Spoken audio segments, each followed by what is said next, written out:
अस्सलाम वालेकुम। मोहम्मद अजहर सिद्दीक अपने प्रोग्राम मैथ्स के साथ हाजिर खिदमत है। 7 मार्च 2026 और मैं मफाद आमा में जितनी कोशिश कर सकता हूँ, जो जुल्म और ज्यादती हो रही है वहाँ आवाज़ उठाता रहूँ, वो सारी तफसीलात आपके साथ मैं शेयर करूँगा। इस दहशत गर्दी की अदालत में आज GHQ हमला केस का फैसला सुना दिया और इश्तिहारी मुलजमान के खिलाफ क्या बातें हुई वो सारी गुफ्तगू करेंगे आपके साथ, आपको बताएंगे कि क्या होना है। सही है ना जी। और मरियम सफदर के, बल्कि मुस्लिम लीग नून जलील होती फिर रही है। उनके जो पुराने पेट्रोलियम की कीमतें पर जो ट्वीट किया करते थे, जो बातें किया करते थे, और बुरी तरह से शर्मिंदगी का मकाम है उनके लिए। लोग भी कर रहे हैं, टैग भी कर रहे हैं, माजी के हालात भी बता रहे हैं, तो फंस गए हैं वो। ठीक है जी। बाकी जो लग्जरी जहाज़ खरीदा है उस पर जो खर्चे वगैरह आ रहे हैं, मैंने एक और लिख दी है। बैनुल अक़वामी दुनिया में क्या हो रहा है ज़रा उस पर गुफ्तगू करेंगे। लेकिन सबसे पहले आपको लाहौर हाई कोर्ट में पेट्रोलियम की कीमतें जो है वो मैंने जुडिशल एक्टिविज्म पैनल की तरफ, मैं चेयरमैन उसको चैलेंज करने मैं तकरीबन देखें 2020 से, वैसे तो 2013 से मैं मामले को लेके आया हूँ। अभी तक हाई कोर्ट जो है या हुकूमत वक्त पेट्रोलियम की कीमतें मुकर्रर करने का मैकेनिज्म नहीं दे सकी। हमारे पास कोई सबूत नहीं है कि कैसे कीमतें मुकर्रर हो रही हैं, कैसे रिकॉर्ड आ रहा है, किस तरह चीज़ें सारी सामने आ रही है। कोई आता पता नहीं है। मैं फिर बार बार दोहराता हूँ, कोई आता पता नहीं है। हम कोशिश करते रहेंगे और हमारा काम इसी तरह सही है। और याद रखिएगा, पिछले अभी खुद जब ये जंग चल रही थी उन्होंने कहा जी 28 दिन के ज़खायर मौजूद है। जब 28 दिन के ज़खायर मौजूद हैं तो ज़खीरा अंदोज़ हुए। फिर आप भैया आपने जिस कीमत में ख़रीदा उसी में देना, तो फिर आप ज़खीरा अंदोज़ी कर रहे हैं ना अभी इस वक्त। और क्या करने लगे आप?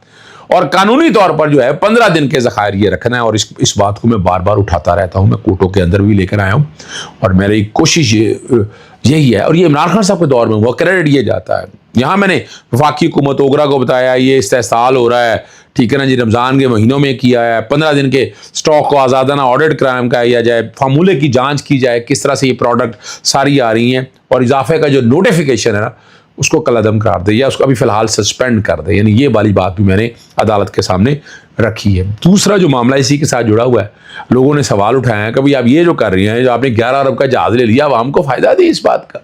तो वो जो है ना लग्जरी जहाज़ के ऑपरेशन को रोकने के लिए ना बुनियादी तौर पर ये कानूनी नोटिस मैंने जारी किया।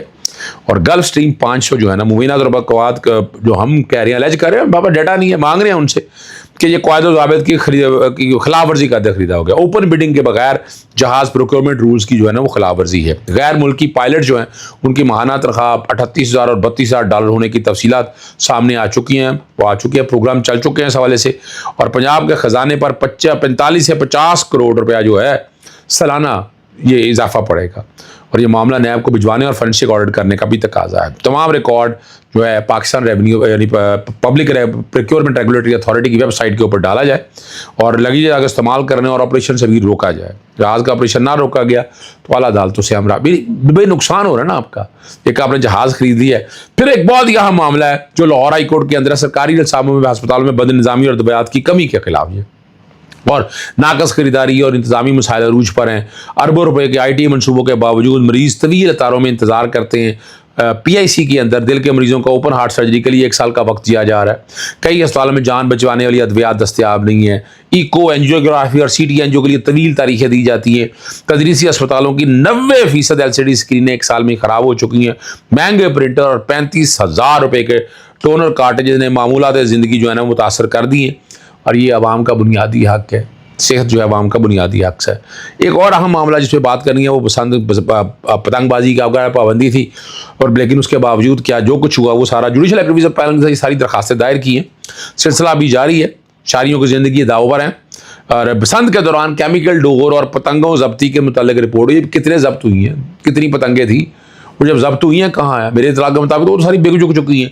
और जब्त शुदा डोरों और पतंगों को महफूज रखने का रिकॉर्ड जो है ना वो तलब किया जाए।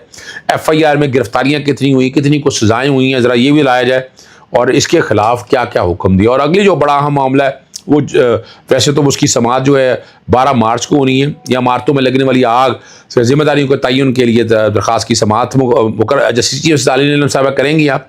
और बिल्डिंग कोड और फायर एक्ट पर मैं कह रहा हूँ अमल दरामदी हो।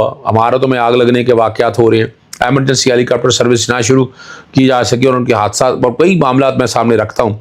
शहर की 58.6% इमारतें फायर सेफ्टी के बगैर है। 682 इमारतें रिस्क, यानी बहुत सी तफसीलें जो है ना मैंने वो अदालत के सामने अब रख रही हैं और इंशाल्लाह अदालत के सामने ये सारी बहस करूँगा। ये तो लाहौर हाई कोर्ट के मामला थे जो मैंने आपके सामने रख दिए।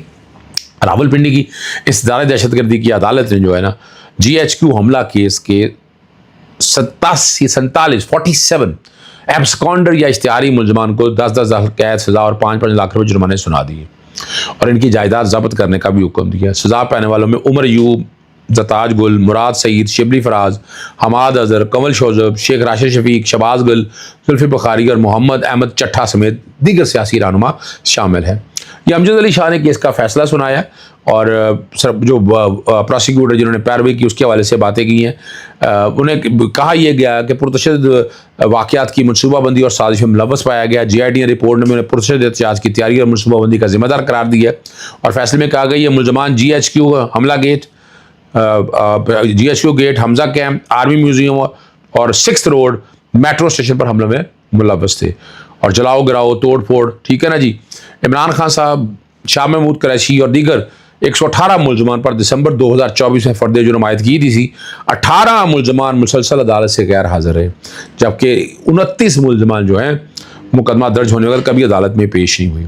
अब यहाँ इनको सेक्शन 21L के तहत जो है 47 इश्तिहारी मुलजमान का अलग ट्रायल चलाया जिसमें इस्तगासा ने 29 गवाह के बयान जो है ना वो रिकॉर्ड पर डाले हैं। और अच्छा, एक जो बड़ी ज़बरदस्त बात है, पेट्रोलियम की कीमतें जब बढ़ती थी ना तो मुस्लिम लीग नून और पीपल्स पार्टी असेंबली की अंदर आकर शोर डालना कि अगर कीमतें बढ़ती है तो चोर होता है, यानी इस तरह के नारे जो है ना अब वो सारे सोशल मीडिया पर इतने वायरल हो चुके हैं, ख़ासतौर पर मरियम सफदर के हवाले से, और ये जीना दोबर कर दिया नहीं ये पेट्रोल। ये देखें ना उसकी वजह मैं आपके सामने पहले बता चुका हूँ, मैंने जो दरख्वास्त दायर की उसमें मैं नुकते उठा चुका हूँ, ठीक है ना जी। और सख्त रद्द अमल आया, ठीक है ना जी। और इख्तियार वली ने बतौर एहतजाज साइकिल निकाल ली थी, आपको याद होना चाहिए उस वक्त की बात कर रहा हूँ जो मुलाकातें या मीटिंगें छोड़कर चले गए थे, ठीक है ना जी। और ये अब कहा रहा है, अब उस वक्त कहा जाता था कि पेट्रोलियम कीमतें वही बढ़ा सकता है जिसका पत्थर का दिल हो। ये सारी रिकॉर्ड के ऊपर सामने आ रहे हैं, ठीक है ना जी। और अब नवाज शरीफ जो है ना बाहर बैठे होते थे, वो बड़ी बातें किया करते थे, ये भी रिकॉर्ड के ऊपर चीज़ें आपके सामने अवेलेबल हैं। लेकिन अब ये क्या हो रहा है, कुर्बानी किस बात की देनी है जनाब, आपके लड़े थलनों की। यानी अगर आपने ये कीमतें सारी बढ़ानी थी तो बैलन अवी दुनिया के मुताबिक अभी तो आपके पास स्टॉक पड़ा हुआ है, 15 दिन का लीगल स्टॉक है। वैसे आपके वजीर खजाना ने कहा था 28 दिन का स्टॉक पड़ा हुआ है। अब ये जहाँ से हम अंदाज़ा लगा सकते हो ना जी, ठीक है ना जी। लेकिन ये जो अब कहना उनका नाम जनाब आप कुछ आगे बता रहे हैं जनाब कीमतें तो बढ़ाई हैं लेकिन पेट्रोलियम डेवलपमेंट लेवी कम कर दिया। अभी कैसे कम कर दिया, पूरा डाटा आ चुका है यहाँ पर, एक एक चीज़ का 105 रुपये कर दिया गया है और टैक्सेस की मद में फी लीटर भारी रकम वसूल की जा रही है, ठीक है ना जी। और अब इससे 21% इजाफा हुआ और उसका ये हुआ है बरतानिया में अभी इजाफा है सिर्फ चंद फीसद रहा, जिसके बाद इस फैसले को जो है ना मैंने बहरहाल इसको लाहौर जैसे बताया वहाँ चैलेंज कर दिया और ये रिकॉर्ड अब आपके सामने अवेलेबल है, सही है ना जी। और हम आपके सामने चीज़ें रखते रहेंगे और हमारा काम यही है।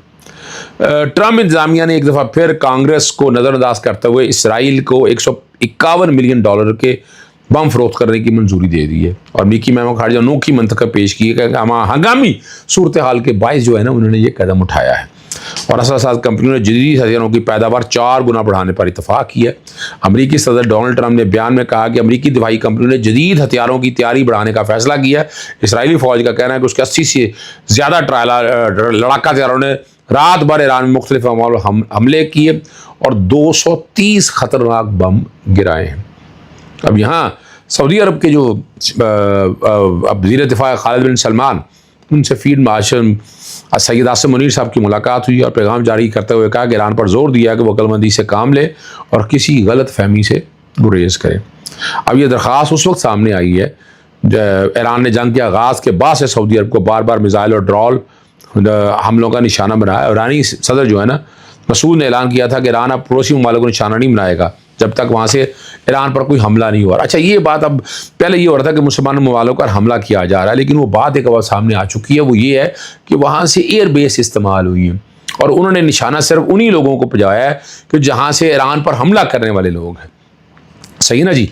और ईरानी सदर कि जो अबूरी क़यादत कौंसिल ने गुज़श्ता रोज़ ये फैसला किया था कि पड़ोसी ममालिक पर हमले नहीं किया जाएंगे सिवाय उस सूरत में जब उन ममालिक की सरजमीन से ईरान के ख़िलाफ़ कोई कार्रवाई हो रही हैं, चीज़ें सारी सामने आ रही हैं, आप एक एक चीज़ देख रहे हैं, आपको अंदाज़ा भी हो जाना चाहिए कि हम कहाँ खड़े हैं या हम कहाँ देख रहे हैं। हम आपके सामने एक एक चीज़ रखते रहेंगे ताकि रिकॉर्ड स्ट्रेट रहे। और आवाज़ उठाइएगा, अगर आप आवाज़ नहीं उठाएंगे तो फिर आप जुल्म के साथ देंगे। इजाज़त चाहता हूँ। अस्सलाम वालेकुम, अल्लाह हाफ़िज़। पाकिस्तान जिंदाबाद।